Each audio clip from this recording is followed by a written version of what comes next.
días a todos. Muchas gracias por haber venido esta mañana a escuchar poesía o lo que sea. Bueno, gracias a Letras de Contestaria, que son los organizadores de la presentación. Yo soy Javier Cebrián, de Frutos del Tiempo, de la colección Lunara, que hemos editado el libro de David.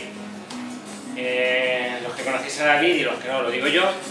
Él hace una poesía experimental, que él llama poesía sonora, es músico, toca el bajo, pero ha querido cerrar una etapa en su vida sacando un libro de su pasado propio, de su poesía anterior, y ahora hará una poesía más luminosa debido aquí al nacimiento del Matusca pequeñito este Daniel. Y ha querido cerrar una etapa en su vida y la consecuencia es este libro que hemos editado y que vamos a presentar. Os dejo con Esther Avellán, que va a hacer la presentación, y con el propio David, va a poner algo de música, más o menos lo que él hace con su poesía. Ha traído libros para el que quiera comprarlo y CDs. Es un poeta muy interesante, es un poco checo, pero lo demás. Muchas gracias a todos.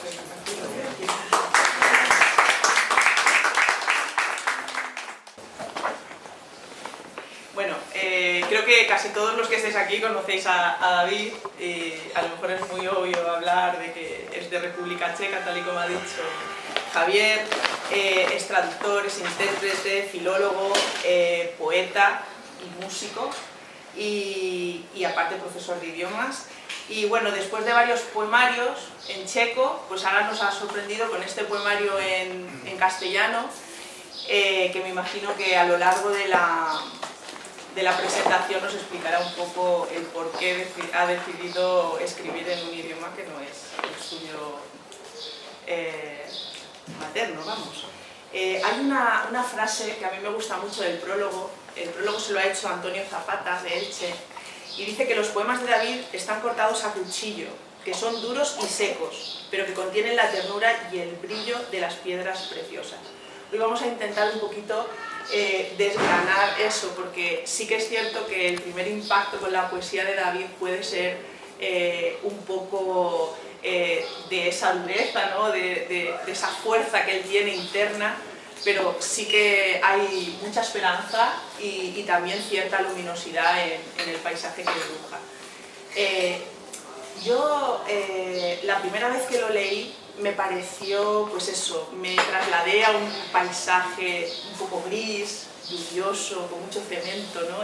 Una cosa un poco tenebrosa, pero luego cuando profundizas en su poesía te das cuenta que él tiene una manera muy particular de entender el mundo, intenta explicar ese mundo y al mismo tiempo a sí mismo, ¿no? Porque hace una poesía muy autobiográfica. Y entonces, bueno, pues poco a poco vamos a ir ahí dialogando para que él mismo nos cuente cosas de su poesía. Y vamos a empezar con un poema, ¿no? que tiene cierta fuerza, que se llama Elche me duele, que es un poema que cuando lo lees te impacta porque de repente es la visión de un extranjero en un sitio donde a veces uno se pregunta ¿cuándo voy a ser de aquí? Aunque viva aquí toda la vida, ¿no? O cómo hago yo para integrarme en esta sociedad, ¿no? que en realidad es tan diferente de donde yo vengo y tal. Y entonces, pues, yo creo que es mejor que leas el poema y hablamos. Buenos días, muchas gracias a todos, muchas gracias a Javi Cebrián de Frutos del Tiempo por editar el libro Pasado Propio, muchas gracias a la gente de Letras de Contestaria, muchas gracias a todos vosotros por haber venido y espero que pasemos aquí juntos un ratito agradable. Y muchas gracias a Esther Avellán, que ha empezado muy bien. Él se me duele.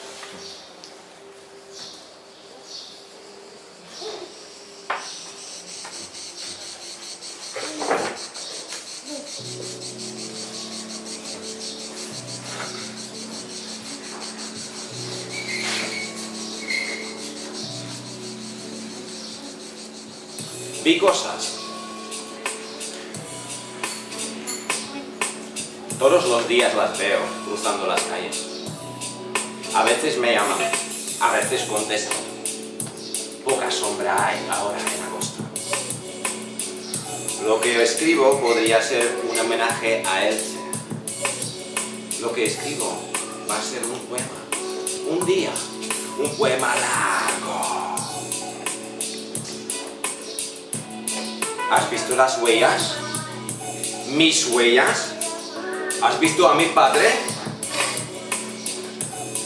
Suena el teléfono.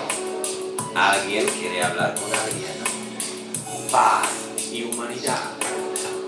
El demonio me pisa los talones. No me grites, vete ya, sé desordenada. Como siempre, la señorita no ha hecho nada.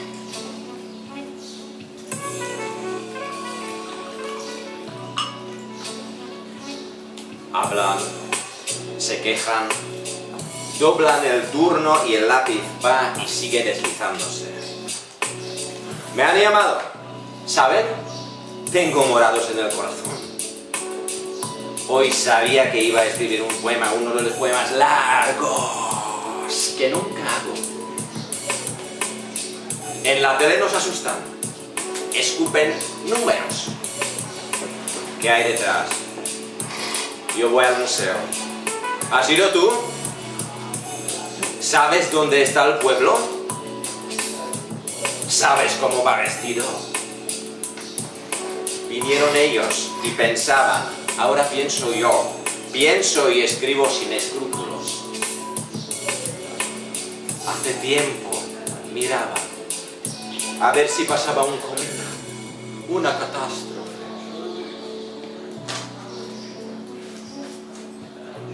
Nadie sabe por qué se fue así.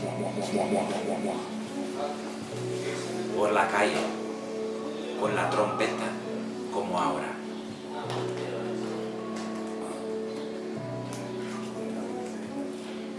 Ahora sí, algo desafinados, pero a las niñas les gusta. Y a las mujeres con los tacones altos y las tetas a veces caídas. La edad pesa. Explican quizás la poesía y nosotros seguimos y seguiremos escribiendo. Usiero tramvaje, ohura śnieżki. Las sonrisas apenas colgando como los collares en los escotes. Y los ojos demasiado pintados para ver su color. Al menos una vez tuviste que ver la cascada de un río. Y ahí, reflejados tus recuerdos por la noche.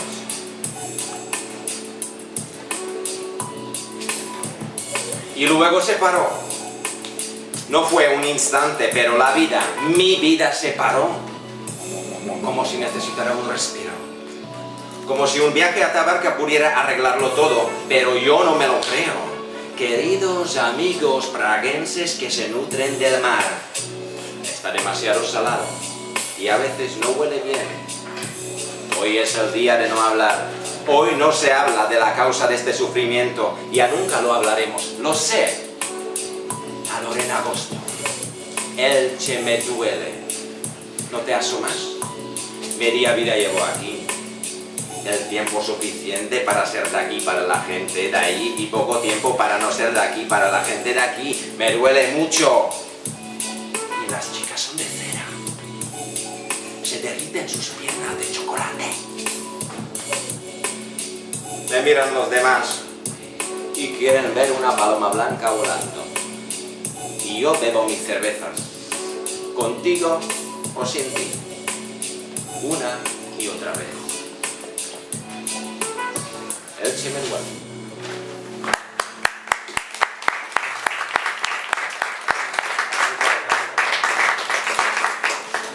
Bueno, David, cuéntanos un poquito por qué pasado propio y por qué esa decisión de escribir ahora mismo en castellano.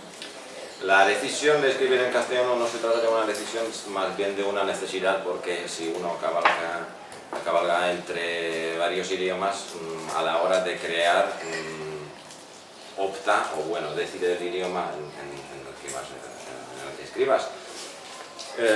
¿Sueñas en tu idioma materno? Mi idioma materno seguirá siendo mi idioma materno. El castellano es un idioma aprendido, tampoco es mi segundo idioma ni mi tercer idioma. Es el idioma que me rodea, sueño en castellano, vivo en castellano y es el acercamiento muy orgánico, muy natural, diría yo. ¿Y pasado propio el título? Pasado propio porque en el poemario recogemos 20, son poemas, el primero es del 94, el último es de 2014, son 20 años, creo que tres poemas fueron publicados en los 5 poemarios checos que había escrito y es un resumen, hay otros poemarios preparados, pero es un resumen como para sacar las cuentas, como ha dicho Javi, tener el pasado propio terminado y dejar seguir o hacer un punto y parte. Yo he escrito aquí un poema muy cortito que se llama La nieve y habla un poco de ese principio oscuro que se respira en el poemario, ¿no? Y dice: no puedo encontrar las huellas que me lleven a casa. ¿Ahora qué? Me pienso mi propio mundo y lo vivo. No hay nada que repetir. Vale, muchas gracias. Yo sabía cómo caía Esther, leo muy bien, ¿no? Cita muy bien y yo sabía que eso era la persona adecuada para acompañarme hoy. La parte oscura, el cemento gris y lo que habías mencionado es una parte es una parte que forma el pasado propio y aquí voy a leer un poema que se llama ¿Acaso? ¿Acaso puedes olvidar aquel día gris cuando llovía barro y hacía tanto viento que ni los más atrevidos bajaron a la calle? ¿Acaso puedes olvidar aquel día gris cuando cayó tanta agua que incluso el mar parecía dulce? ¿Acaso puedes olvidar aquel día gris cuando tiré todos mis libros por la ventana y quería seguirnos? ¿Acaso puedes olvidar aquel día gris cuando ni los lobos aguantaban mi mirada? ¿Acaso puedes olvidar aquel día gris cuando rompí todas las bombillas y escondí las velas? ¿Acaso puedes olvidar aquel día gris cuando dije jamás, jamás, jamás? ¿Acaso puedes olvidar aquel día gris cuando me hice la maleta y me fui? ¿Acaso puedes olvidar aquel día gris? En la esquina, sentado, respira, mira a la gente, escucha y respira.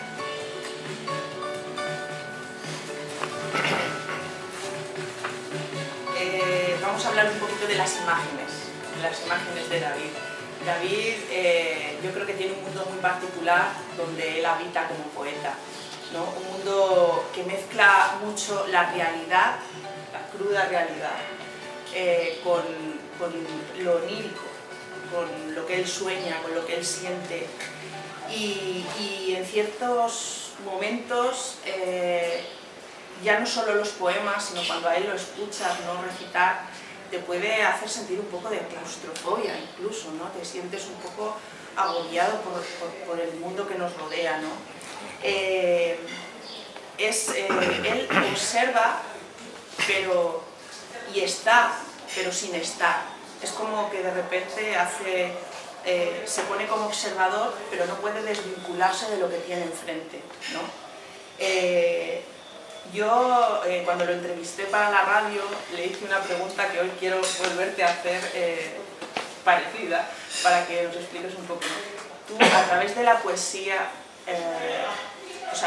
parece que tú haces como, dibujas una barrera invisible, ¿no?, entre tú y lo que tienes enfrente, porque en cierta manera duele, ¿no?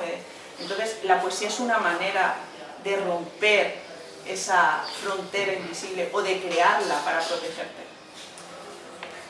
Quizás como todo ese proceso es bastante intuitivo, estamos hablando de un instinto de guardarla, como los lobos guardan su barriga cuando se la enseñan a alguien es como una señal de confianza absoluta. Entonces ahí las barreras quizás de ese peligro, aunque sea imaginario, real, o lo que nos puede hacer daño a uno mismo, ¿no? Cada uno tiene su mundo, o cada uno tiene sus cosas que quiere dejar al descubierto y otras cosas que no. Entonces la barrera, yo creo que me desnudo, en los poemas me desnudo bastante y cuento es muy visceral mi poesía, y lo cuento todo. Me acuerdo de versos de un poeta checo que se llama Achim Topol. Se lo dije todo porque no le importaba. En este caso no es lo mismo, porque a mí, yo mentiría, porque a mí me importa lo que es el último, o la última pieza de la cadena, el lector, que le da el sentido a los poemas. Barrera, quizás sí, quizás no, dependiendo, dependiendo de cada poema, pero yo creo que es desnudez total. Vamos a leer unos poemas que tienen que ver con ese rollo onírico, ¿no?, que estábamos hablando, ¿no?, del tema del soñar y el de estar despierto. ¿Podríamos empezar por el de por la mañana? Vale. Aquí nos hemos preparado, tuvimos un ensayo y nos preparamos, no pude dejarme escapar esta oportunidad de leer a dos veces. Cuando nadie no ha dicho nada, unos 15 minutos, ha empezado a amanecer. Despacito han empezado a rizarse las escaleras. Y los párpados. Y los motores. Y las medias. Y las cocinitas. Donde decentemente estaban desayunando. Y saludando. Y deshonrando todo lo palpitante. Y fluyente. Y delicado. Y vibrante. Y sonoro. Y silencioso. Y pomposo.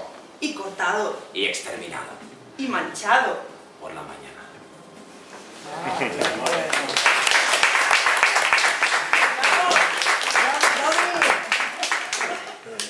Yo había, no sé cuál te has preparado, pero yo había pensado en este bloque que leyeras La momia.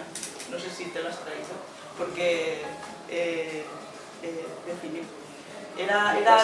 tenía que ver, pero bueno, da igual. Si quieres, el que tú, vale. El que a ti te apetezca. Está en la página 21. Porque tiene que ver un poco con ese rollo que os hablaba, ¿no?, de lo onírico y lo real. La momia es el poema que aquí en el libro dedico a Alfonso Aguado Ortuño, que es el autor de la ilustración, poeta, sobre todo poeta visual de Valencia, y aquí pues la imagen está, entre comillas, descrita, y lo pusimos aquí en la solapa porque me gustó mucho después de su percepción del poemario. Es una carta que él te envió explicando su ilustración. Claro, y lo pusimos ahí. La momia. Ahí es cuando yo, momia nocturna, me levanto y salgo a pasear sin tener un rumbo fijo. A beber la oscuridad, con la soledad lavarme y sentir como la seda de noche me cubre, la seda de esta noche. La seda de esta noche, llena de milagros y montones de papel ardiendo. Y cuando llueve el cristal roto encima de mí y me graba tu nombre en la cara, yo me estoy muriendo sin sentir dolor. Así me muero yo todas las noches. Así me muero yo todos los días. Bueno, ya que has sacado el tema de la portada, que como él ha dicho es de Alfonso Aguado, Alfonso en su carta dice algo que a mí me gusta muchísimo. Si os dais cuenta, hay una U y un S, que es uno de los símbolos que utiliza él, pero luego hay un barquito. Y hay una frase que a mí me encanta y he extraído porque creo que no podía dejar de decirla. Y es que el barco eres tú, que aunque a la deriva no naufraga porque resplandece de creatividad. Y creo que es una frase muy bonita que sí que define muchísimo a David, ¿no? David vive la poesía desde una globalidad que aúna todas las ramas del arte que a él le interesan, ¿no? estábamos hablando antes que el músico, además estáis viendo cómo recita, la interpretación es algo fundamental en él. Luego hace poesía visual, además hace poesía sonora, incluso le gusta experimentar la poesía a través de los sentidos. Entonces, háblanos un poquito de eso, de esa vía de experimentación. ¿Qué te aporta a ti o cómo entiendes tú la poesía en este campo de las sensaciones? ¿Cómo podrías tú definir la poesía experimental o un experimental? ¿Qué es? Para mí la poesía experimental es el poder sentir cada una de las palabras que escritas se quedan cortas, para mí. Sí, está muy bien la definición. Yo también podríamos decir que es como un intento de mover los límites, ¿no? Porque ¿quién dice que es la poesía? Yo no tengo respuesta. Los que forman la parte del canon, donde ya no se puede, si no se rima, si no se hace un endecasílabo bien medido, o si son los que se quedan ahí, las personas momificadas para quedarse ahí para siempre, o son los del segundo cajón, quién sabe. A mí me gusta, quizás hay personas que leyendo poesía no les llega. Quizás por eso empecé a experimentar, bueno, con lo del sonido, eso he empezado desde el principio, porque son dos cosas que van a la vez, ¿vale? Primero existía la tradición oral, luego se empezó a notar cosas. Se podría decir que soy un tipo soy un trovador del siglo XXI, acompañándolo siempre con la música, dándole un punto más de expresión. Se podría acompañar con la imagen.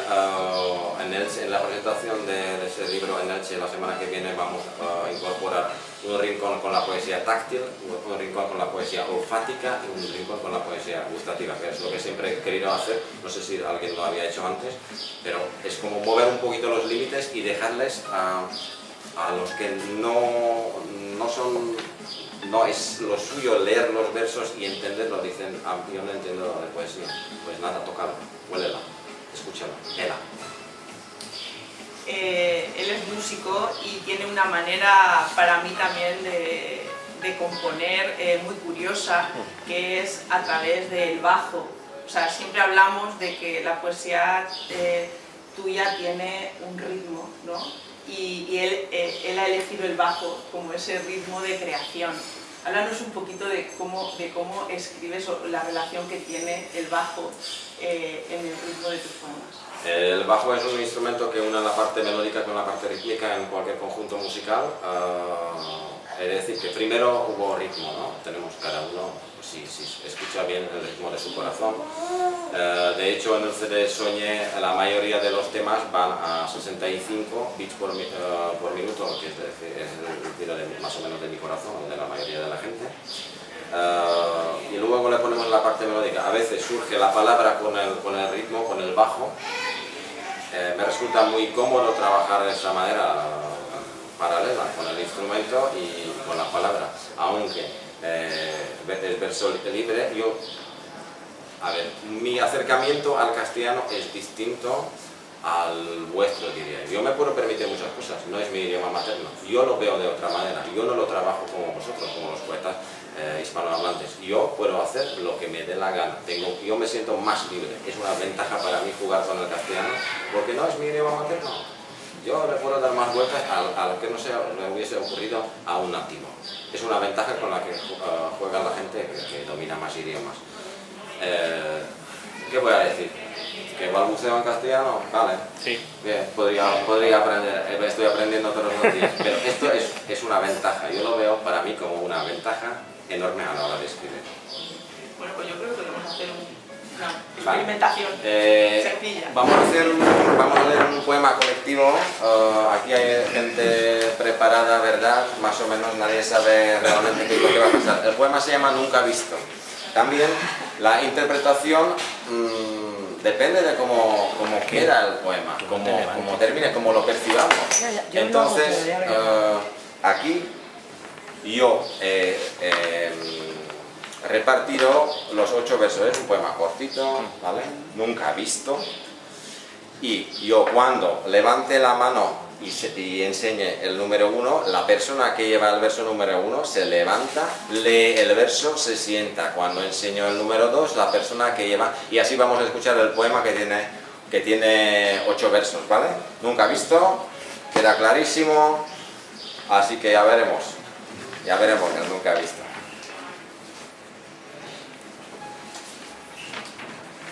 Como si esto a veces. Como si algo, Como si antaño érase una vez. Como si en una pradera. Como si se meneara y ronroneara. Como si aún supiera. Como si todavía me calentara. Como si aún se acordara. Venga, pues nada, muchas gracias por la interpretación.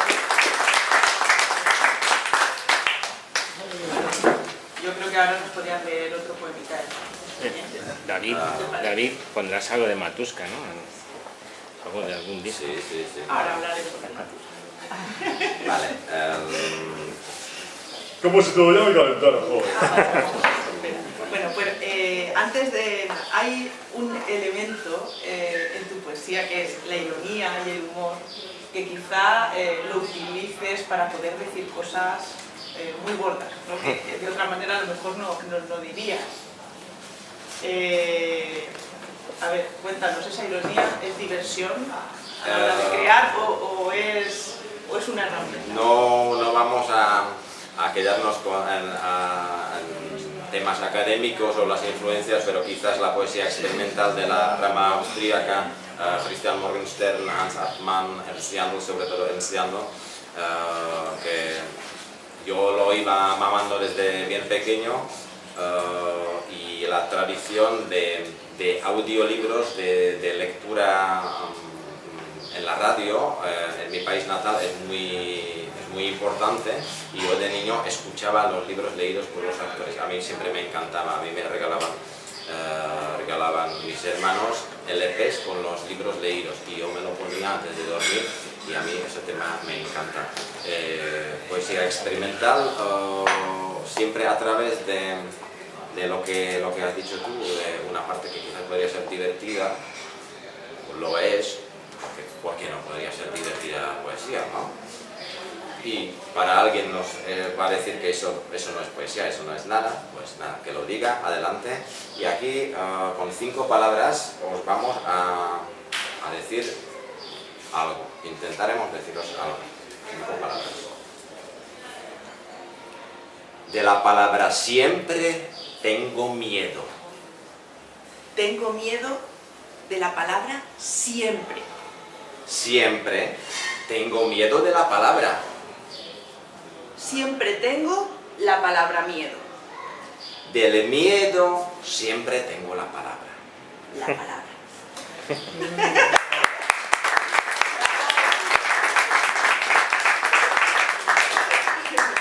Pues a mí no me gusta, ¿no? Bueno, pues ahora, dentro de esa creatividad y de esa experimentación, David nos va a recitar un poema muy cortito que se llama Tol. Ese es el poema que se lo voy a dedicar a Javier. Tiene una anécdota, cuando lo leíste, ¿dónde lo leíste? Sí, eso... Te asustaste a las personas mayores.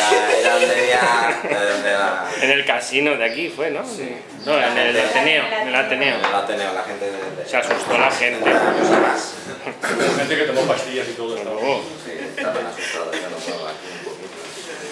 Bueno, se trata de una lectura, es muy corta, ¿vale? Se llama toll. No tiene nada que ver con toll en inglés, ¿no? Toll es una palabra en checo, ¿vale? No es en castellano igual, o en árabe podría serlo. Toll es toll.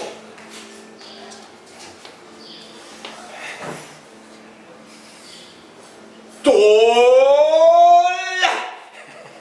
¿Es un 20 o un 10? Toll. ¿Es un sueño? ¿Un hechizo? Toll retorció mi vida de otro modo que yo quería.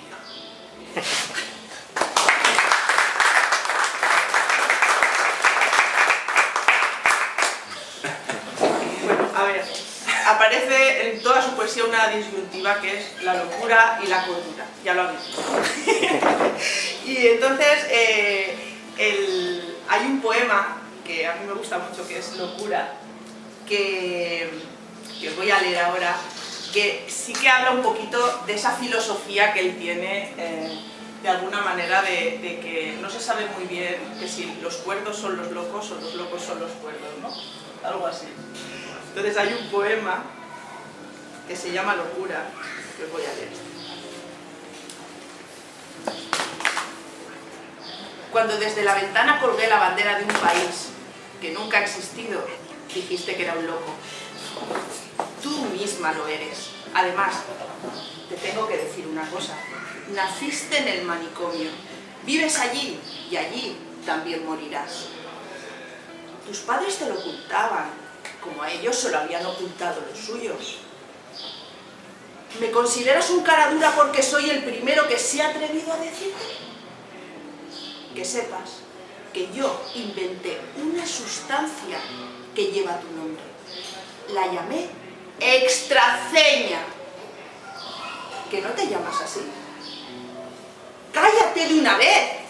Esta sustancia hará estallar en pedazos los cerebros de todos los locos. Y yo los cogeré con mi redecilla cazamariposas y abriré el Museo de la Locura. Tranquila, que también estoy pensando en ti, a pesar de que pareces un cubo de basura. Tú vas a venderme las entradas cada vez que venga. Los demás, que hasta ahora parecían ser normales, serán los pedazos de locura en mi exposición. La única persona normal, si todavía no te has dado cuenta, soy yo.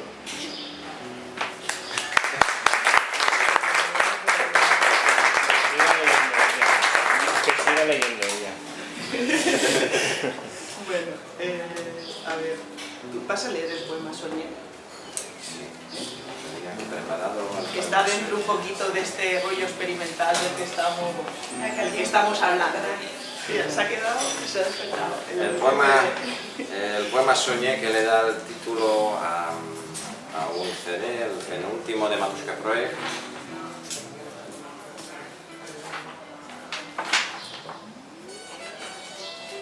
Que no me falte la otra parte. Soñé. Soñé y ahora voy a soñar.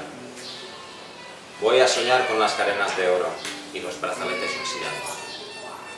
Con los barcos que se van y vienen enseguida, con la mirada que me hace sentir imprescindible.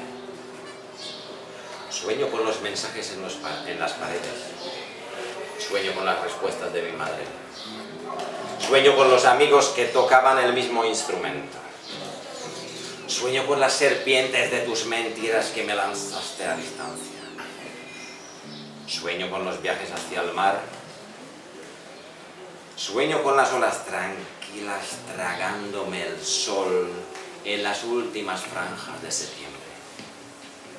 Sueño con las chicas que venían a buscar el mar, recorriendo 2.500 kilómetros de distancia. Sueño con que ellas querían que yo fuera el padre de sus hijos. Sueño con mis niños que jamás podré conocer. Sueño con mi hermano Michal, al que tampoco pude conocer. Sueño con su nombre en la lápida junto al de mi madre. Sueño con los trenes que pasaban y han vuelto a pasar al lado de mi casa. Y también sueño con la voz de esta misma mañana, la que me ha despertado cuando ya empezaba a tragarme mi propia sangre. Decía: David, David. Y yo pensaba que era otro sueño. He ido al aparato y no me ha contestado nadie.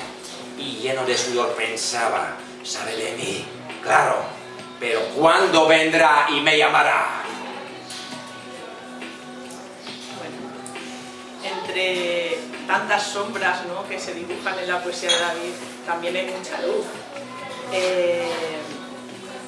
De hecho, yo creo que el poemario hace un recorrido y sí que al final, en la lectura global, se desprende esa esperanza que sí que tiene David, ¿no? Ese barco que no naufraga a pesar de todo.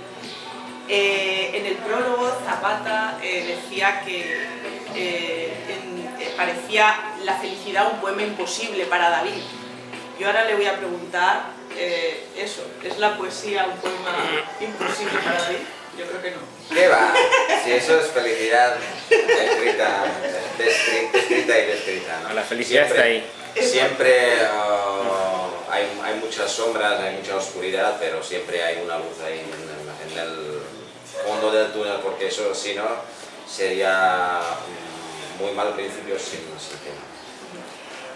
Antes hemos dicho que es un poeta muy autobiográfico y yo creo que Pasado Propio es un punto y aparte en tu poesía y ahora vas a darle otra trayectoria que coincide un poco con tu vida personal, ¿no?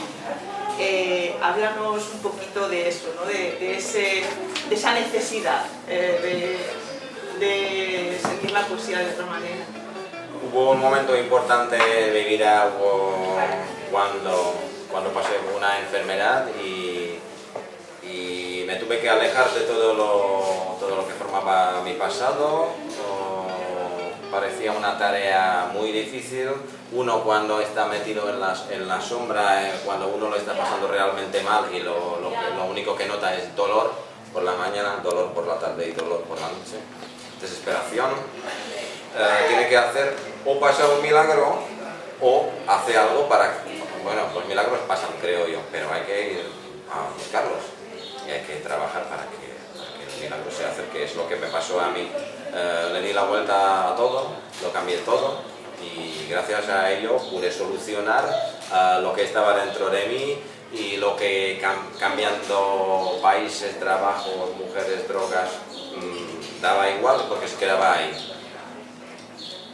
Entonces, eso es lo de, como suelo decir yo, en cualquier manual de psicología, en las primeras páginas te lo ponen, búscalo dentro de ti. Bueno, ahí está, ahí está. Yo necesitaba 40 años para descubrirlo y me alegro mucho de que me di cuenta dentro de 40 años. Ahora, después de haberme quitado las piedras, ya el carro va mucho más ligero y cargado de felicidad.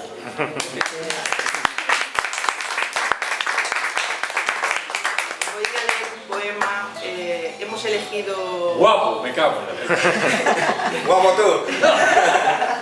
Hemos elegido un poco para acabar esa cierta luminosidad que sí que se desprende en algunos poemas del libro, y yo os voy a leer El mar. El mar es la luna, es una piedra, lo que añade brilla, es un amigo, no habla, susurra y golpea con su aliento, con su respiro dibuja y luce, danza y traza. Yo voy a leer otro poema lleno de esperanza, creo. Se llama Hoy sé. Hoy sé a dónde ir y por dónde. Conozco el camino. Me invitaron, en un papel bonito lo escribieron y firmaron. La firma ilegible, pero de la cara me acuerdo. Sé correr, llevo la llave, solo encontrar la cerradura. Sé por dónde. Atravesar las vías esquivando los trenes. Mucha gente hay ahí y estorban, pero tengo que seguirla.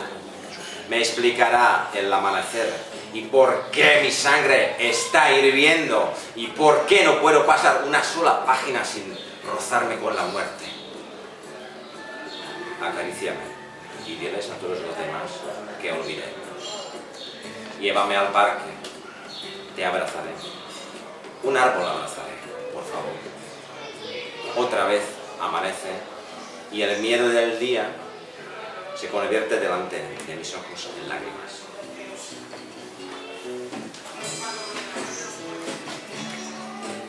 Bueno, y ahora nos queda uno, ¿no? Para poner el punto y final. Antes de, como conclusión final, yo os diré que David es un poeta en el que hay que detenerse, que entiende la poesía desde mi punto de vista, pues desde una manera absolutamente global, que David es arte en muchas expresiones y sobre todo poesía. Él en sí mismo, cómo entiende el mundo y cómo respira y cómo siente. Y que a pesar de la dureza que se vislumbra en los poemas, tiene una gran sensibilidad y una gran emocionalidad, que creo que al fin y al cabo es lo que todos buscamos cuando leemos poesía, emocionarnos y sentir. Y así lo demuestra cada vez que actúa, ya sea con temas de Matuska Project, que es su poesía sonora y su música, como cuando escribe. Así que nada, vamos a acabar con un poema. Los poemarios están a la venta, también hay CDs de Matuska Project y nada, que compréis libros porque se necesita iluminar a Planquet, iluminar a poesía, también lo necesita para poder seguir editando a más poetas. Así que vamos a acabar con el poema. Vamos a acabar con un poema para quitar el peso a todo eso. Aquí no hay sombras, quizás, o quizás todas las sombras están aquí, depende del punto de vista. Una vez más, muchas gracias a Javi Cebrián de Frutos del Tiempo. También el otro día recordamos con mi querida mujer, recordamos el día cuando comimos en tu casa, Pedro, y tú dijiste, este año tienes que sacar el poemario en castellano. Y lo hicimos, luego con el trabajo tedioso con Javi Cebrián, no quiero contarlo ni recordarlo. Tampoco. Un trabajo laborioso, ¿eh? Y está, y nada, el siguiente ya va a ser más fácil sacarlo, la colaboración también con este hombre no es fácil.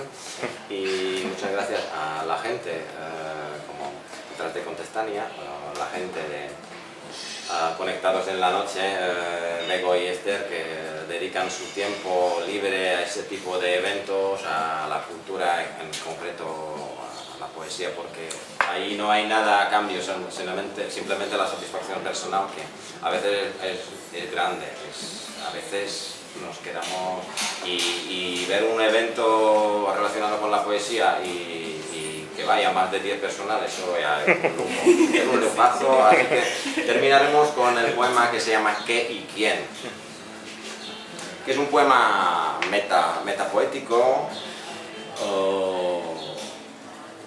Yo diría, bueno, no voy a decir nada. ¿Qué y quién?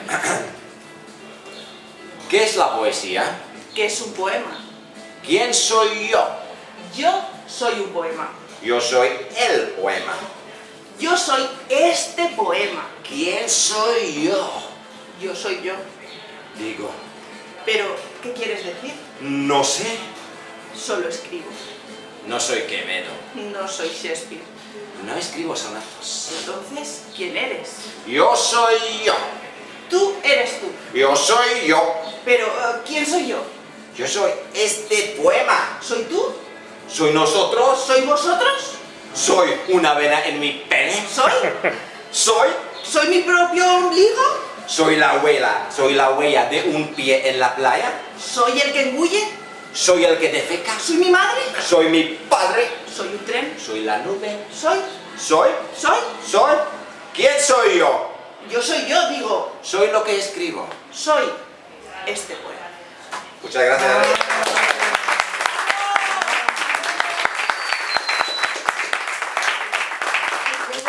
Muy bien.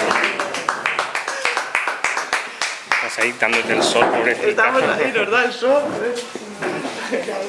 Conectados a mediodía. Nos ponemos guapos. Con naturalidad. Naturales, así, totalmente naturales. Bueno, yo quería, para terminar, dar las gracias a David por contar con nosotros, a Frutos del Tiempo como siempre. Y nada, comentar que con este acto cerramos el ejercicio 2017-2018 en Letras de Contestania, siempre con un mes de antelación, nos cogemos ya las vacaciones.